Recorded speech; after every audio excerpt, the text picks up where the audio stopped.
இயேசு கிறிஸ்துவில் எனக்கு பிரியமான சகோதர சகோதரிகளே, இன்றைய வாசகங்கள் நாம் அனைத்திலும் கடவுளின் துணையை நாட வேண்டும் என்றும் தூய ஆவியானவரை பழித்து பேசக்கூடாது என்றும் நமக்கு அறிவுரை கொடுக்கின்றது. முதல் வாசகத்தில் தாவீது என்ற சிறுவனை இறைவன் அரசனாக்குகிறார்.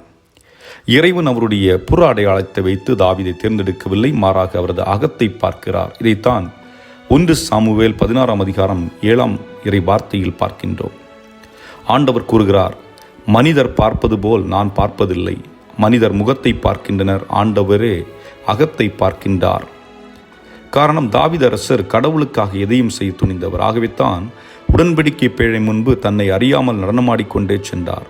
ஒரு அரசர் போல் மிடுக்காக நிற்காமல் ஆண்டவர் முன்பு அவரை போற்றி கொண்டும் புகழ்ந்து கொண்டும் சென்றார். இரண்டாவதாக, அவர் 40 ஆண்டுகள் வெற்றி பெற்ற அரசராக வலம் வந்தார். இதற்கு காரணம் அவர் தன் மீது கொண்ட நம்பிக்கையோ அல்லது தன் படைகள் மீது கொண்ட நம்பிக்கையோ அல்ல, மாறாக கடவுளின் மீது கொண்ட நம்பிக்கை. அதுதான் அவருக்கு அனைத்திலும் வெற்றி கொடுத்தது.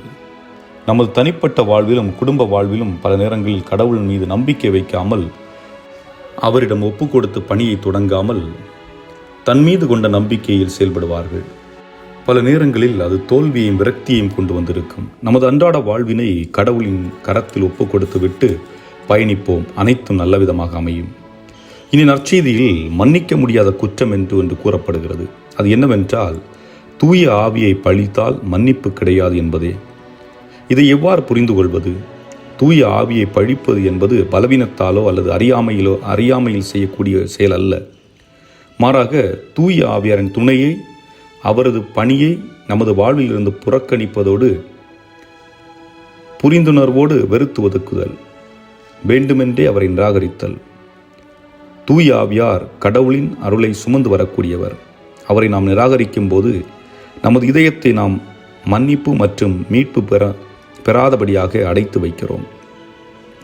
இந்த நிலையில் மனமாற்றம் அடைய முடியாது, கடவுளின் இரக்கத்தை பெற முடியாது. ஆகவே தான் இது மன்னிக்க முடியாத குற்றம்.